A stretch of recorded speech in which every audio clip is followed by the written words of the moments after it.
ब्रह्ममुरारि सुरार्चितलिङ्गं निर्मलभासितशोभितलिङ्गम्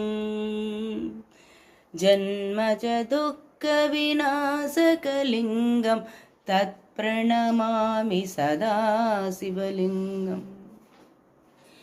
देवमुनिप्रवरार्चितलिङ्गं कामदहनकरुणाकरलिङ्गं रावणदर्पविनाशकलिङ्गं तत्प्रणमामि सदा शिवलिङ्गम्